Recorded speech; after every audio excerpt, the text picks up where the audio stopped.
खगेणाए रुतारी मोह सिर सिरेणी बिहू आईरी राऊ पसियो परवादीण्यु भव्य झीलुई नमो हरिहंताणं नमो सिद्धाणं नमो आयर्याणं नमो वज्रायाणं नमो लोये सव्यसाहुणं। बोलिए अनंत अनंत से परमेष्ठी भगवान की, आदिरम आदिनाथ भगवान की, वर्तमान शासन महावीर भगवान की, आचार्य कुलभद्र स्वामी महाराज जी की, आचार्य गुरु विश्व सागर जी महाराज जी की, अहिंसा में विश्व धर्म की। भवबंधु, वर्तमान शासन नायक वर्धमान स्वामी के शासन में तीर्थंकर प्रभु की चरण निश्रा में बैठकर हम सभी जिन देशना का श्रवण कर रहे हैं, आचार्य वन कुलभद्र स्वामी महाराज ग्रंथराज सार समुच्चय जी में भक्ति गुण की व्याख्या करते हैं और उस भक्ति गुण पर आचार्य वन अपनी देशना देते हुए कह रहे हैं कि क्रिया के लिए क्रिया करना है या परिणामों की विशुद्धि के लिए क्रिया करना है। हम जो भगवान की पूजा अर्चना कर रहे हैं, विधान कर रहे हैं, ये क्रिया के लिए कर रहे हैं या परिणामों की विशुद्धि के लिए कर रहे हैं? क्रिया वही सार्थक है जिस क्रिया से परिणामों में निर्मलता है। परिणामों की विशुद्धि के लिए हमने सुपयोग की क्रियाएं की हैं या मात्र क्रिया करने के लिए क्रिया की है। यदि परिणामों की विशुद्धि नहीं आ रही, असब उपयोग से नहीं बच पा रहे, तो हमारी क्रिया करना व्यर्थ है। जीवन में ध्यान रखो, उद्देश्य बनाकर काम करो, लक्ष्य बनाकर काम करो। लक्ष्य विहीन व्यक्ति कभी भी अपने गंतव्य पर नहीं पहुंच सकता। जब तक लक्ष्य निर्धारित नहीं होगा, तब तक आपको पता ही नहीं रहेगा आप क्या कर रहे हो। हम भगवान की भक्ति क्यों कर रहे हैं, हम भगवान की अर्चना क्यों कर रहे हैं, सिद्धों की आराधना क्यों कर रहे हैं, किस लिए कर रहे हैं, क्या चाहिए आपको इनसे? क्या चाहते हो आप? क्या लेना चाहते हो? कुछ नहीं चाहते, कुछ भी नहीं चाहते। क्या चाहते हो? सुख, दुख भी नहीं देंगे। आप क्या चाहते हो? क्या लेना चाहते हो इनसे? मोक्ष लेना चाहते हो, सुख लेना चाहते हो, संपत्ति लेना चाहते हो, धन दौलत, क्या लेना चाहते हो? मोक्ष लेना चाहते हो पक्का?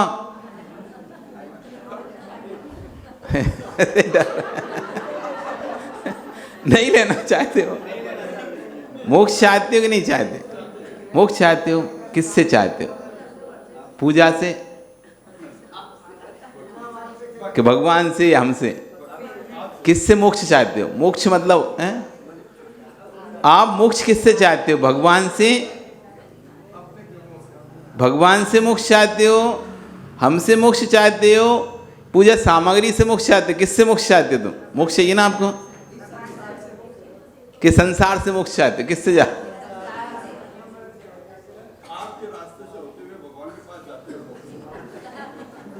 मोक्ष चाहते हैं, मोक्ष चाहने से नहीं मिलता है। ना भगवान देते हैं मोक्ष, ना हम देंगे मोक्ष, ना पूजा देगी मोक्ष, ना कर्म देंगे मोक्ष। मोक्ष है क्या? मोक्ष मतलब मुच्च धातु से बना है मोक्ष। मोक्ष मतलब होता है छूटना। मोक्ष मतलब होता है छूटना। जैसे जैसे हम छूटते जाएंगे, वैसे वैसे हम मुक्त होते जाएंगे। चाहे पर द्रव्यों से हो, चाहे पर भावों से हो, चाहे कसायों से हो, चाहे राग आदि परिणामों से हो।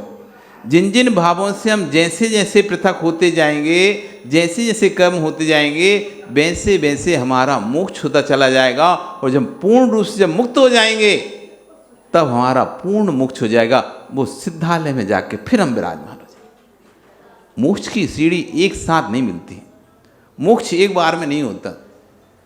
जैसे आदमी कोई चिंता में डूबा रहे तो कहते हैं कि भैया टेंशन मत दो, क्यों पल पल मार रहे हो, एक बार मार दो, मारना है तो। ये टेंशन दे के, चिंता दे के, तनाव दे के, इसलिए माता कभी भी कितना भी कुछ हो जाए इन बेचारों को तनाव मत दिया करो। इतनी मेहनत करते हैं, बाहर तो दुनिया की सुनते ही सुनते हैं, घर में आके तुम नहीं सुनते हैं। विश्वास रखो, बिल्कुल सत्य बता रहे हैं। बाहर इतने तनाव में जीते हैं, आपको हंसते खेलते दिख रहे हैं ये, लेकिन है बहुत चिंता मगन। ये बात भी सही है। देवता आएंगे नहीं तुम्हारे आज? नहीं आए क्या? इसलिए आप बोल रही हैं। किसको दें? किसी को मत दो। चिंता देना ही नहीं चाहिए, ना चिंता लेना चाहिए, ना टेंशन देना चाहिए, ना टेंशन लेना चाहिए। अपने परिणामों को सुधारना चाहिए, अपने परिणामों को संभालना चाहिए। जब कोई चिंता, कोई टेंशन हमारे पास आती है, हमें ही अपने इलाज स्वयं करना चाहिए। डॉक्टर बाहर का इलाज कर सकता है, परिणामों का इलाज हम ही हमारे द्वारा कर सकते हैं। हम स्वयं डॉक्टर हैं, पर हमें बोध नहीं है। हम वीतराग विज्ञान के डॉक्टर हैं, हम जिन शासन के डॉक्टर हैं, हम अपना इलाज स्वयं कर सकते हैं। अपने परिणामों को संभालना है। मोक्ष मतलब है छूटना, मोक्ष मतलब है हटना, दूर होना। जैसे जैसे हम राग से दूर होते जाएंगे, वैसे वैसे हम मोक्ष के करीब होते जाएंगे। एक तरफ संसार का रास्ता है, एक तरफ मोक्ष का रास्ता है, दोनों अपोजिट हैं। स्वतः ही है, जब संसार के रास्ते पर आगे बढ़ोगे, आप मोक्ष के रास्ते से दूर होते जाओगे। और जब आप मोक्ष के रास्ते से हटोगे, मोक्ष के रास्ते पर आगे बढ़ोगे, तो संसार के रास्ते से स्वतः ही दूर होते जाओगे। और जब पूरी तरह से आप मोक्ष के रास्ते पहुंच जाओगे, तो संसार का रास्ता अपने आप ही छूट जाए। वस्तु छोड़ने की जरूरत नहीं पड़ती, वस्तु छूटती चली जाती। कभी तिनसुकिया से बाहर गए आप लोग? गए क्या? बस में बैठे तो फिर ऐसा करते ना, ये तिनसुकिया छोड़ा है, हटा के रख दिया। अपने आप जैसे ही वाहन आगे बढ़ता जाता है, तिनसुकिया की सीमा से बाहर निकलता जाता है, वैसे आपका घर, परिवार, मोहल्ला, नगर, शहर सब पीछे पीछे छूटते चले जाते। छोड़ना नहीं पड़ता। जैसे ही हमने अपनी दिशा दूसरी तरफ करी, वो वस्तु स्वतः ही छूटना प्रारंभ हो जाती। हम कहते हैं वहां छूटती नहीं। अरे क्यों नहीं छूटेगी? छोड़ने नहीं तुम्हें, आपको तो दूसरी चीज को पकड़ना है। छोड़ो मत।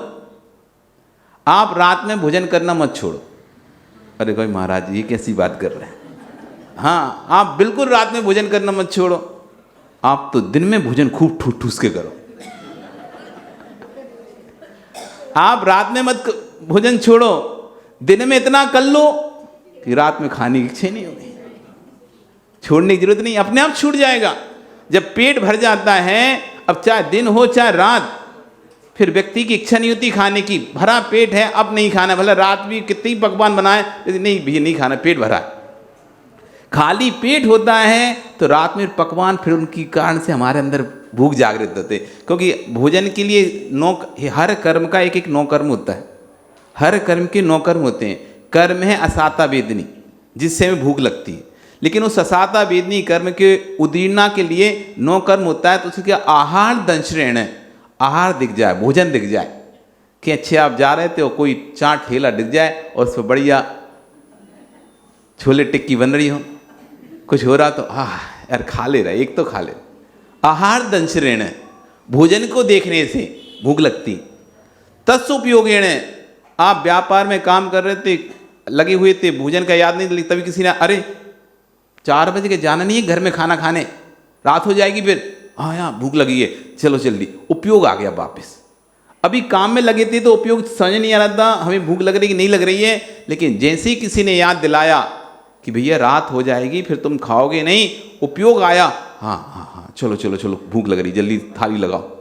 तत्सुपयोगिणे, ओम को उठाए पेट खाली हो जाए।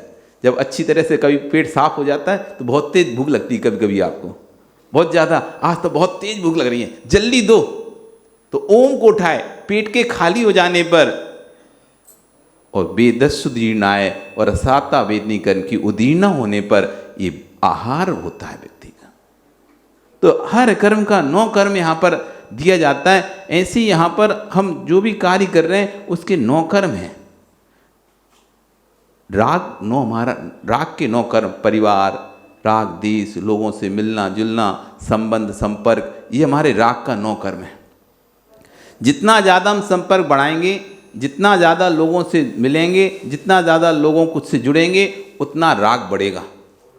ये हमारा राग का 9 कर्म है। यदि राग कम करना है, लोगों से मिलना कम करो, लोगों से जुड़ना कम करो, लोगों को अपना बनाना कम करो, धीरे धीरे राग सेटेंगे।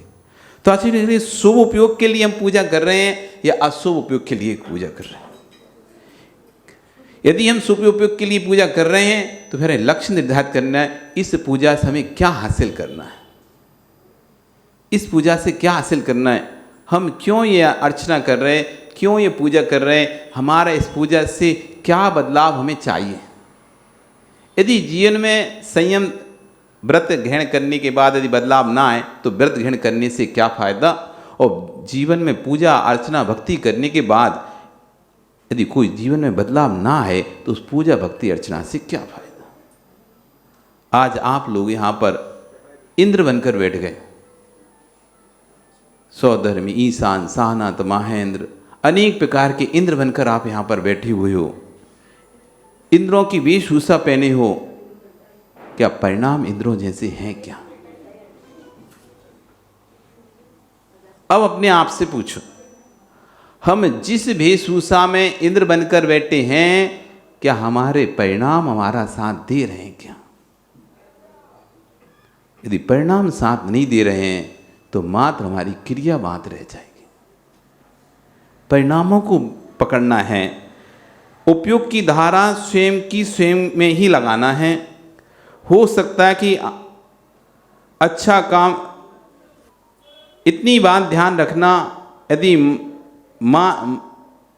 मंदिर में मन ना भी लगे तब भी घर से भागकर मंदिर में आकर बैठ जाना, क्योंकि काय वचन योग तुम्हारा अशुभ से बच जाएगा। जब अशुभ भाव आए तो देव शास्त्र गुरु के पास बैठ जाना, प्रवचन सभा में बैठ जाना, आपके परिणाम बदल जाएंगे। मन भले ना लगे तब भी गुरु के पास आते रहना, प्रभु के पास आते रहना, क्योंकि मेन हमारा परिणाम है। उपयोग बदलेगा तो हमारी सारी क्रियाएं बदल जाएंगी, उपयोग बदलेगा तो हमारे परिणाम बदल जाएंगे। सर्प, नेवला, सिंह और सूकर, ये 4 जीव जब राजा सोम, श्रेयांश, आदिनाथ स्वामी को आहार दे रहे हैं, 4 जीव देख रहे हैं, नहीं ये नहीं थे, कोई दूसरे जंगल में एक रुराज के आहार चल रहे हैं। 4 जीव, सिंह, सूकर, नेवला और सर्प, ये 4 जीव दे नहीं पा रहे लेकिन देख रहे हैं, दे नहीं पा रहे हैं, देख रहे हैं, देखकर परिणाम को निर्मल कर रहे हैं। उस देखने से जो परिणाम निर्मलता आई, आगे जाकर यही जीव कोई चक्रवर्ती बना, कोई कामदेव बना, कोई आगामी भव में मोक्षगामी बना। भक्ति भगवान की करते करते परिणाम को निर्मल करो, गुरु को आहार देते हुए उनकी सेवा करते हुए परिणामों को निर्मल करो, क्योंकि निर्मल परिणाम ही क्रिया से ज़्यादा महत्वकारी हैं।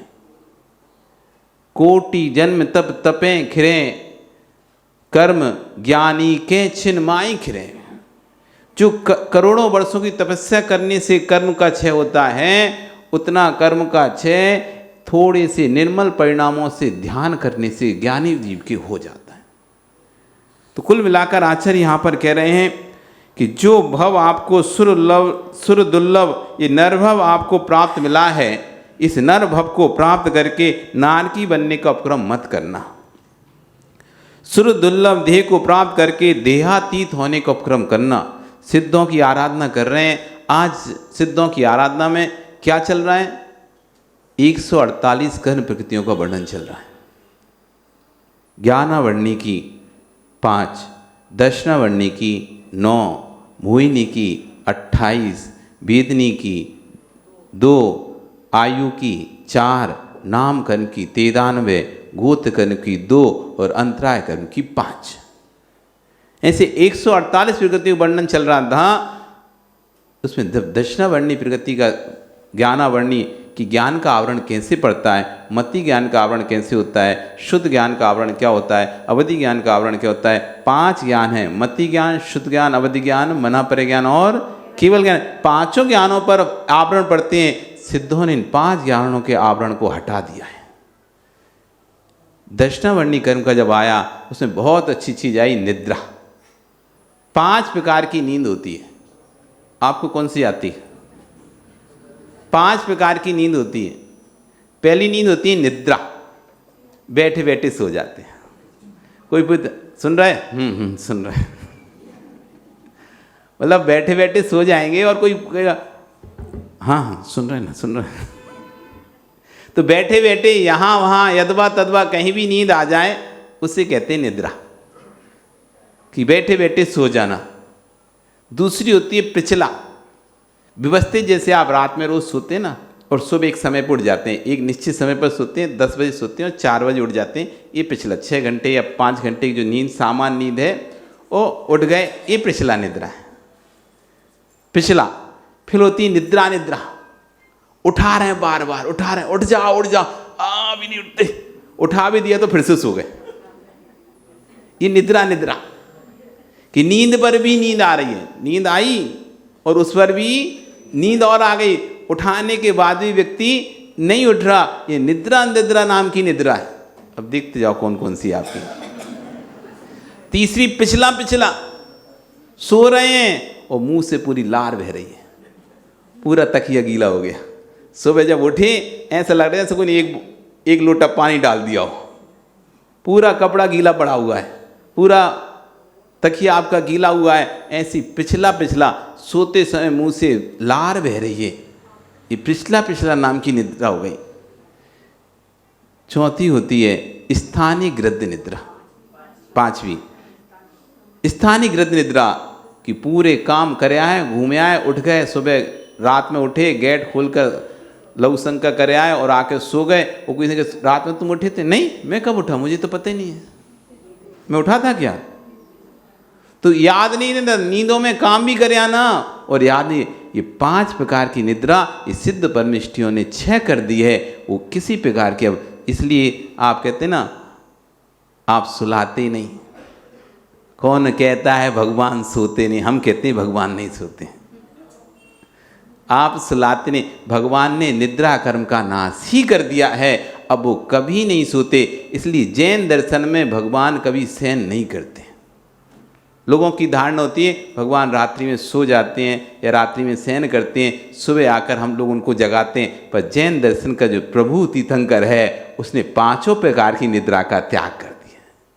वो कभी शयन में नहीं जाता, सोता नहीं है कभी भी, सदैव अपनी आत्मा में जागृत रहता है, क्योंकि निद्रा कर्म ही नहीं है तो सोएंगे कहाँ?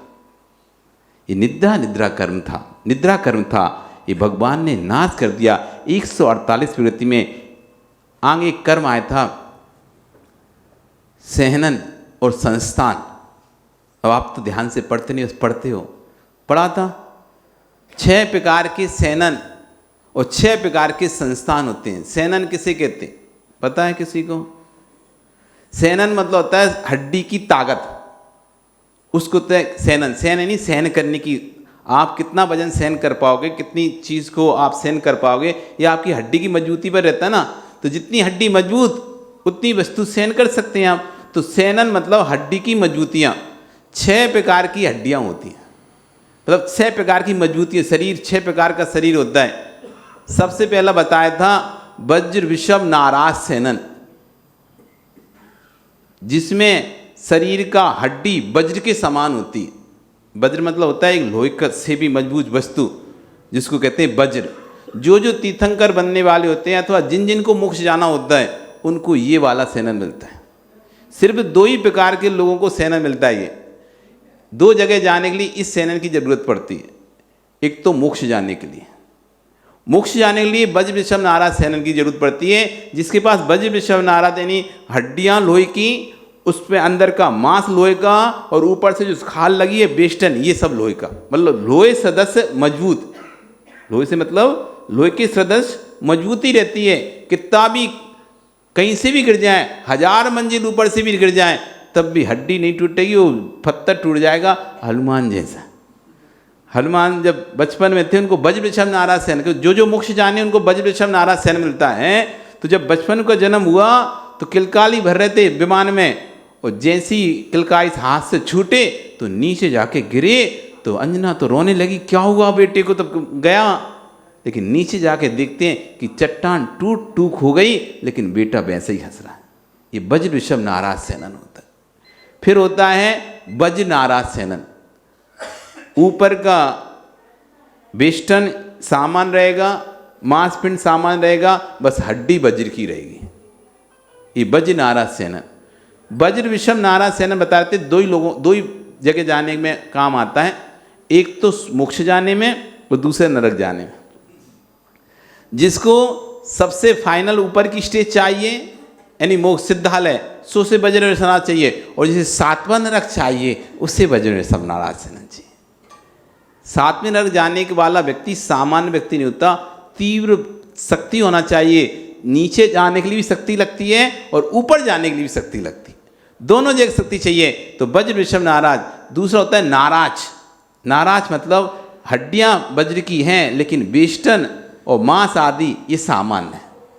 तीसरा होता है अर्ध नाराज, नाराज सेनन। तीसरा होता है नाराज सेनन, सामान हड्डियां, सामान शरीर, सामान खाल सब है, बस जो हड्डियां हैं वो कील के माध्यम से जुड़ी है। नाराज सेनन, जो दोनों हड्डियों जोड़ने के लिए बीच में कील लगती है, ऐसे 2 कर दिया और कील फंसा, वो कहता है नाराज। जिनके शरीर में इस तरह की व्यवस्था है उनका नाराज सेनन। अर्ध नाराज सेनन, शरीर की हड्डियां जुड़ी हैं लेकिन पूरी कील नहीं फंसी, आधी कील फंसी। कोई चीज़ में फंसाते हैं ना तो पूरी कील डालते हैं और एक आधी कील डल जाती है, तो आधी कील से जुड़ी है वो अर्ध नाराज। फिर आता है कीलक, आपस में कीलित हैं, ऐसी अंका लगी है, कोई कील नहीं जोड़, दोनों जोड़ने के लिए ऐसी कीलित हैं। और 6वां आता है असम प्राटिका सेनन, जो कि हम लोगों का है। हड्डियां हड्डियों से टच हैं, ऊपर से मांस के माध्यम से, नसों के माध्यम जुड़ी हैं। इसलिए जब भी आप एक्सरा देखते हैं, एक्सरा में देखो तो हड्डियां ऐसी जुड़ी नहीं होती, हड्डियां हमेशा एक के ऊपर ऐसी दिखाई देती हैं, स्लिप हो गई, ऐसी हो गई। तो ये आसम प्राटिका नाम का सेनन होता है, जो हम लोगों को प्राप्त हीन सेनन है। इसी कारण से आज पंचम काल में मोक्ष नहीं है। उत्कृष्ट सेनन होने पर ही मोक्ष होता है। कोई पूछे पंचम काल में क्यों मोक्ष नहीं है? ये हीन सेनन हमारे पास है, हम हीन सेनन के साथ रहते हैं और हीन सेनन से मोक्ष नहीं होता, इसलिए पंचम काल में मोक्ष नहीं हो पाता है। ये 6 सेनन ये सब सिद्धों ने नाश कर दिए और असैनी हो गए, मतलब सेनन से रहित हो गए। अब आत्म ये सेनन शरीर का कार्य है और शरीर से वो रहित हैं, इसलिए उनके शरीर में कोई सेनन नहीं है। आचार्यवन कह रहे हैं यहाँ पे कि इस श्रुद्धेर नर पर्याय को प्राप्त करके यदि आपने आराधना करते समय अपने परिणामों को विशुद्ध नहीं किया तो फिर आपने अपनी देह को व्यर्थ कर दिया। इसलिए अपनी इस नर देह से अपने परिणामों को निर्मल करना है, और परिणाम निर्मल करके मोक्ष कहीं और नहीं है, मोक्ष हमारे ही हाथ में है, हमारे ही पास में। जैसे जैसे हम पदार्थों से छूटेंगे, जैसे जैसे वस्तुओं से दूर होंगे, मोक्ष हो जाएगा। आपका समय हो गया, कल फिर आओगे, पर्याय रही तो शाम को चर्चा करेंगे। बोली भगवान महावीर स्वामी की।